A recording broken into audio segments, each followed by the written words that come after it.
Hello दोस्तों, स्वागत है हमारा यूट्यूब चैनल में। और आज हम लोग पढ़ेंगे संविधान सभा। संविधान सभा की पहली अप्रत्यक्ष मांग जो थी वो बाल गंगाधर तिलक ने 1895 में अपने स्वराज विधेयक में की थी। इसे अनौपचारिक मांग बताया गया। सर्वप्रथम औपचारिक मांग जो थी 1934 में M.N. राय द्वारा की गई थी। 1922 में महात्मा गांधी ने यंग इंडिया पत्रिका में कहा था कि संविधान भारतीयों की इच्छा अनुसार बनाया जाना चाहिए। ठीक है। स्वराज शब्द का आधिकारिक जो प्रयोग था 1906 में भारतीय राष्ट्रीय कांग्रेस जो कलकत्ता अधिवेशन तथा नौरोजी ने द्वारा किया गया था, उसमें मतलब आधिकारिक प्रयोग हुआ था स्वराज शब्द का। संविधान सभा में कुल जो सदस्य थे 2893 थे, जिसमें से प्रांतों से 292, 4 कमिश्नरी और देशी रियायतों से 93 सदस्य थे। चुनाव का जो प्रकार था, प्रांतीय विधानसभा के सदस्यों द्वारा अप्रत्यक्ष चुनाव किया गया था। प्रतिनिधि एकल संक्रमणीय मत का उपयोग करके अनुपातिक प्रतिनिधि। मतदान प्रणाली जो थी first past the post system, ये ध्यान रखना, first past the post system यानी FPPS का उल्लेख किया गया। संविधान सभा आंशिक रूप से निर्वाचित तथा आंशिक रूप से मनोनीत थे। कुल सीटें जो प्राप्त हुई वो जो थी 296 सीटें, ठीक, जिसमें से कांग्रेस को मिली थी 208, मुस्लिम लीग को 73 और शेष 15 अन्य सीटें जो थी। ठीक है। अब देख लेते हैं भारतीय संविधान सभा में जो शामिल सदस्य थे वो कौन कौन थे। देखो, विजयलक्ष्मी पंडित, सरोजिनी नायडू, पूर्णिमा बनर्जी जो महिला सदस्य थे, ठीक है, जी दुर्गाबाई, कमला चौधरी, मालती चौधरी, बेगम एजाज रसूल, तो मुसलमान ने देखा क्या एकल है, तो बेगम एजाज रसूल, राजकुमारी अमृता कौर, श्रीपता कृपानी, लीला राय, हंस मेहता, रेणुका राय, दक्षयानी वेलायुधन, एनी मस्करीनी और अप्पू स्वामीनाथन। ठीक है। तो 15 महिलाएं थी। ठीक है। ध्यान रखिएगा, आपसे क्वेश्चन इस तरीके से पूछा सकता है कि कौन सी महिला नहीं थी। ठीक है। तो संविधान सभा में महिला सदस्यों की संख्या उत्तर प्रदेश से सर्वाधिक थी, जो कितनी थी, 5 थी। बिहार से 1 थी, मध्य प्रदेश से 1 थी, मद्रास से 3 थी, मुंबई से 1 थी, उड़ीसा से 1 और बंगाल से 2 महिला निर्वाचित की गई थी। ठीक है। दक्षयानी जो वेलायुधन जो थी वो एकमात्र दलित महिला थी, तो दलितों के लिए प्रश्न है। ठीक है। तो हमें ये ध्यान रखना है कि जो एकमात्र दक्षयानी वेलायुधन, ठीक है। बेगम एजाज रसूल जो थी मुस्लिम महिला थी।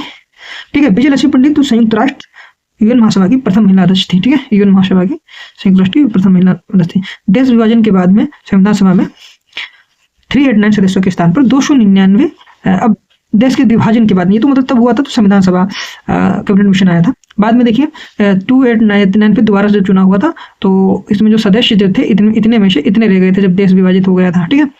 ठीक है। फिर इसमें जिनमें जो 229 सदस्य जो थे वो प्रांतों से थे। ठीक है। 229 जो सदस्य थे वो प्रांतों से थे और आपके जो 70 सदस्य थे अन्य देशी रियासतों से थे। ठीक है। तो इस चीज को आप ध्यान रखिएगा। संविधान सभा की बैठकें हम लोग पढ़ लेते हैं। तो पहली बैठक हुई थी 9 दिसंबर 1946 को हुई थी और दिल्ली के असेंबली जो हॉल था आयोजित की गई थी। मुस्लिम लीग ने इसका बहिष्कार किया था और रियासतों के प्रतिनिधियों ने भी इसमें भाग नहीं लिया था। तो रियासत के प्रतिनिधि थे उन्होंने भी भाग नहीं लिया था, मुस्लिम लीग ने भाग। फ्रांसीसी परंपरा के द्वारा अनुसभा के सबसे बुजुर्ग सदस्य सच्चिदानंद सिन्हा जो थे उनको अस्थायी सदस्य बनाया गया था। ये फ्रांसीसी परंपरा थी। ठीक है। दूसरी बैठक हुई 11 दिसंबर 1946 को। डॉक्टर राजेंद्र प्रशांत को संविधान सभा का स्थायी सदस्य बनाया गया। SHG जो मुखर्जी को संविधान सभा का उपाध्यक्ष चुना गया। BN राव को संविधान सभा का संवैधानिक सलाहकार। ठीक है। ठीक है। और तीसरी जो बैठक हुई वो 13 दिसंबर को हुई। जवाहरलाल नेहरू ने उद्देश्य प्रस्ताव पारित किया और और इसका समर्थन पुरुषोत्तम दास टंडन ने किया और 22 जनवरी 1947 को इसे स्वीकृत कर लिया गया जो उद्देश्य प्रस्ताव था। ठीक है। और यह प्रस्ताव भारतीय संविधान की प्रस्तावना का आधार बना है। तो देश क्या अभी तक आजाद हुआ था? तो देश अभी तक आजाद नहीं हुआ था क्योंकि संविधान का निर्माण चल रहा है। तो अब देखो प्रथम वाचन जो हुआ 4 नवंबर 1948 से और 9 नवंबर 1948 तक जो हुआ प्रथम वाचन। ठीक है। तो यानी 5 दिन ही प्रथम वाचन रहा, यानी हम कह सकते हैं इसको कि 5 दिन प्रथम वाचन रहा। ठीक है। फिर दूसरा वाचन था वो 15 नवंबर से लेकर 17 नवंबर तक, यानी 1548 से 49 तक, यानी बहुत लंबा वाचन रहा है। तो 15 नवंबर 48 से 17 अक्टूबर 1949 तक लगभग आप मान सकते हैं कि लगभग 11 माह का समय था यह। तीसरा वाचन 14 नवंबर 49 से लेकर 26 नवंबर तक। ठीक है। ये आपका बहुत कम समय रहा, लगभग आपका 12 दिन। ठीक है। और दूसरा वाचन सबसे बड़ा माना जाता है। देखिए 3 ही वाचन हुए और कहा गया दूसरा वाचन सबसे बड़ा माना। संविधान सभा की अंतिम बैठक 24 जनवरी 1950 को हुई थी और 384 लोगों ने जो थे इस पर हस्ताक्षर कर दिए थे। ठीक है। संविधान सभा का मसौदा तैयार करने में 2 वर्ष 11 माह और 18 दिन का समय लगा था। कुल व्यय आया था 63,96,729 रुपये। ठीक है। 63,96,000 और मूल जो प्रतियां थी हिंदी अंग्रेजी थे। कुल 11 सत्र जो है इसमें हुए थे। ठीक है। हम लोग पढ़ लेते हैं। अब से जो अंतरिम सरकार 1946 में बनी हुई थी कैबिनेट मिशन के अनुसार, उसमें जवाहरलाल नेहरू थे राष्ट्रमंडल तथा विदेशी मामले इनके पास थे, सरदार वल्लभ भाई पटेल थे सूचना और गृह मंत्रालय थे, डॉक्टर राजेंद्र प्रसाद खेती, ठीक, जान मंथाई उद्योग और नागरिक आपूर्ति, जगजीवन राम श्रम मंत्री, ठीक है, सरदार सरदार बल सिंह रक्षा मंत्री, ठीक है, बाबा कार्य खनन ऊर्जा मंत्री, लियाकत अली जो थे वित्त मंत्रालय, अब्दुल रब नस्तार डाक वायु रेलवे संचार, ठीक है, सी राजगोपालाचारी शिक्षा कला, ठीक है, और आई एच चंद्रिकन वाणिज्य और गजनफर अली खान स्वास्थ्य और जोगेंद्र नाथ मंडल जो थे विधि मंत्री थे, ठीक है। हम लोग आगे पढ़ते हैं। अंतरिम सरकार के सदस्य वायसराय करणी परिषद के सदस्य थे, तो इसी परिषद के अध्यक्ष माउंटबेटन वायसराय और उपाध्यक्ष पंडित जवाहरलाल नेहरू थे। जो अंतरिम सरकार के पूछ दे ये अध्यक्ष कौन थे, तो अध्यक्ष जो थे माउंटेन थे, क्योंकि अंतरिम सरकार जो थी ये वायसराय की कर्ण परिषद के सदस्य थे, उन्हीं को चुना गया था। जब अंतरिम सरकार बनी थी तो उसे डॉक्टर भीमराव अम्बेडकर ने एक बात कही थी, उन्होंने कहा था कि यह एक सरकार है जिसे दो राष्ट्र चला रहे हैं, ठीक है। दो राष्ट्र का मतलब उसमें एक ब्रिटेन चला रहा था और वो चला रहे थे। देखिए, तो स्वतंत्र भारत का जो पहला मंत्रिमंडल हुआ, अब 1947 के बाद में जो भारत का मंत्रिमंडल हुआ, तो देखो वो अध्यक्ष जो माउंटबेटन थे वो चले गए, लगभग बाकी वही सब रहा। चलिए एक बार फिर से देख लेते हैं। और फिर वो मुस्लिम लीग चली गई थी, तो मुस्लिम लीग के साथ चले गए थे वो अंतरिम सरकार के, उनकी जगह दूसरे आ गए थे। तो जवाहरलाल नेहरू जो थे प्रधानमंत्री बन गए थे और राष्ट्रमंडल विदेशी मामले वैज्ञानिक शोध इनके पास में आ गए थे। सरदार वल्लभ भाई गृह मंत्रालय प्रसार मंत्रालय राज्यों के मामले, राजेंद्र प्रसाद खेती, ठीक है, और मौलाना अब्दुल कलाम जो शिक्षा मंत्री, ठीक है। और पहले शिक्षा मंत्री कौन थे, तो पहले शिक्षा मंत्री आपके वो थे राजगोपालाचारी, ठीक है। जान मंथाई रेलवे और परिवहन, आर के शेट्टी जो थे वित्त मंत्री, बी आर अम्बेडकर विधि मंत्री, जोगेंद्र मंडल देखो वहाँ चले गए थे, पहले जो विधि मंत्री थे पाकिस्तान चले गए थे। जगजीवन राम श्रम मंत्री, बलदेव ये राजकरी अमता का स्वास्थ्य मंत्री, भाभा वाणिज्य मंत्री, रफी अहमद की दवाई संचार मंत्री, ठीक है। पहले संचार जो था वो किसके पास था, वल्लभ भाई पटेल के पास था। श्यामा प्रसाद मुखर्जी उद्योग पूर्ति, वी एन गाडगिल जो थी कार्य खनन ऊर्जा, ठीक है, कार्य खनन और ऊर्जा, ठीक है। और आगे हम लोग पढ़ते हैं। संविधान सभा 26 नवंबर 1949 को संविधान को अंगीकार किया गया। अंगीकार किया गया मतलब सब लोगों ने उस चीज को स्वीकार कर लिया। इस दिन जो थे वो 16 अनुच्छेद थे वो लागू हो गए थे, जो निम्न प्रकार के थे। अभी देखो सवाल आ जाता है यहाँ पे कभी कभी कि कौन से अनुच्छेद लागू हुए थे, कौन से नहीं हुए थे, ठीक है। तो 5, 6, 7, 8, 9, तो शुरू में हम लोग कर लेंगे ये जो 5 है 9 तक, ठीक है, 5 से लेके 9 तक। फिर हम लोग कर लेंगे 160 याद करने के लिए, फिर 300 के बीच लगभग सब 300 के आसपास में है, ठीक है। तो यानी 100 के बीच में 6 है, 9 तक 60 है। फिर देखो 324, 366, 367, ठीक है, और 379, 380, 388, 391, 392, 394। देखो 4 ये हम लोग याद कर लेते हैं, 91 से लेकर 94 तक लगातार, ठीक है। तो 5 ये याद हो गए, ठीक है, 6 याद हो गए, 4 याद हो गए, 10 बस हमको याद हो गया। यानी 91, 92, 93, 94 और 5, 6, 7, 8, 9 और 100 वाला 60। यानी अब उसके बाद में कोई भी अनुच्छेद लागू नहीं हुए। अब 3 के ऊपर जो बचे हुए हैं ये बचे हुए हैं, ठीक, ये निकल लेते हैं 324। अब देखो 66, 67, ठीक है, ठीक, 66, 67 ये 5 आपको याद करने पड़ेंगे, बाकी समझ लो आपको सब याद है, ठीक है। हमने आपको तरीका बता दिया कैसे याद आपको करना है और आप याद भी कर लेंगे, ठीक है।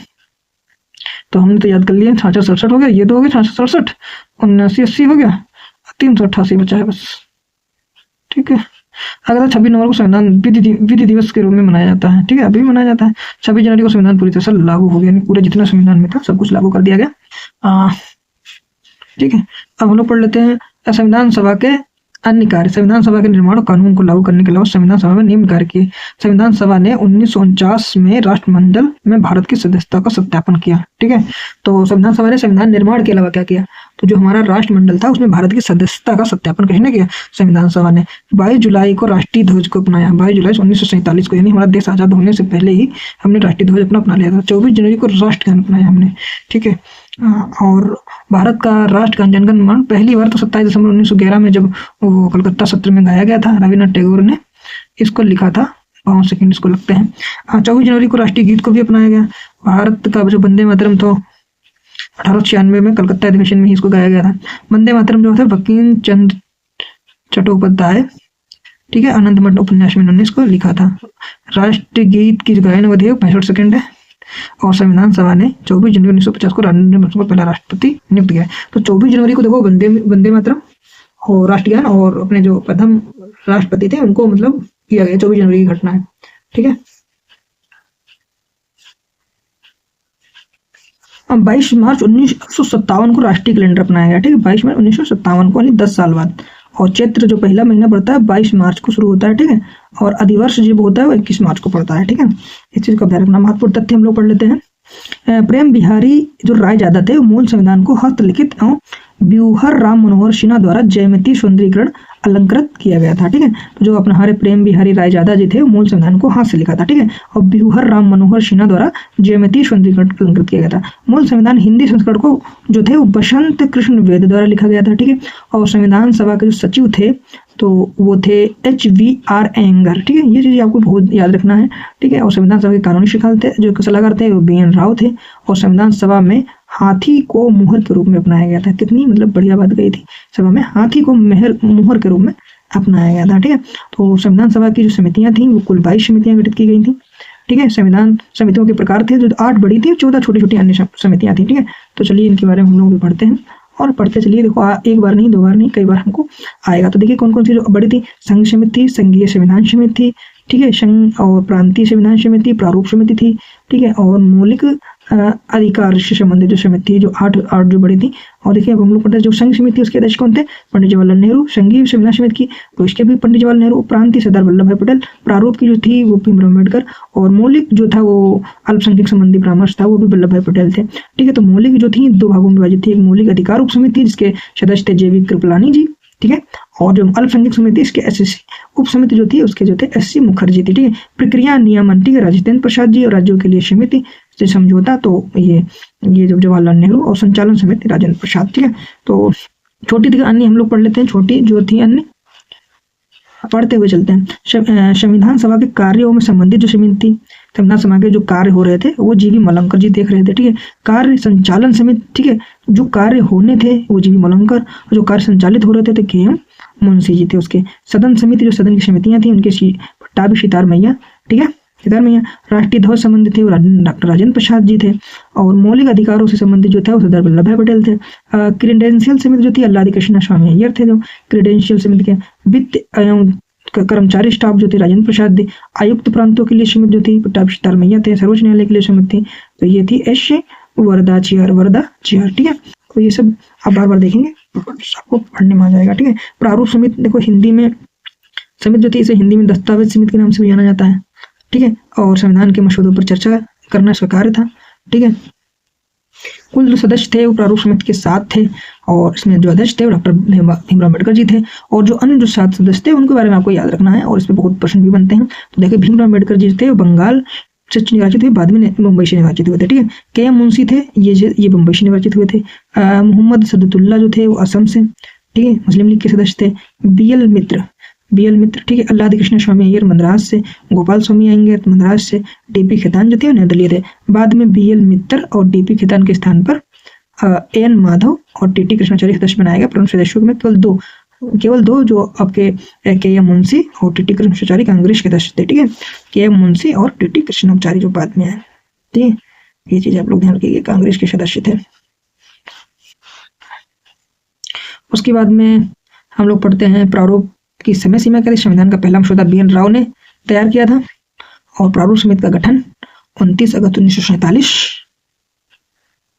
ठीक है, देश आजाद होने के बाद मात्र 14 दिन के बाद प्रारूप समिति गठन कर देगा। पहली बैठक जो 30 अगस्त की इनकी हुई। और जो पहला मसौदा जो हुआ था वो 21 फरवरी 1946 को। कुल बैठक 141। ये बहुत डीप हो गया, लेकिन आप लोग याद रखिए कि प्रारूप समिति कुल बैठक 141 हुई। पहला मसौदा 21 फरवरी 1946 को। ठीक है, और पहली बैठक हुई 30 अगस्त 1947 को। ठीक, अरे देखो पहले मसौदा तैयार करेंगे, फिर समिति गठन करेंगे और फिर उसके बाद में पहली बैठक करेंगे। तो मसौदा तैयार किया 21 फरवरी 1946 को, प्रारूप गठित की 1947 को और 30 अगस्त को हमने बैठक कर दी। और इस तरीके से 141 बैठकें की। KM मुंशी और T कृष्णाचार्य जो थे वो कांग्रेस के सदस्य थे। और ये जो TT कृष्णाचार्य थे ये माधवन की जगह पे आए थे। ठीक है,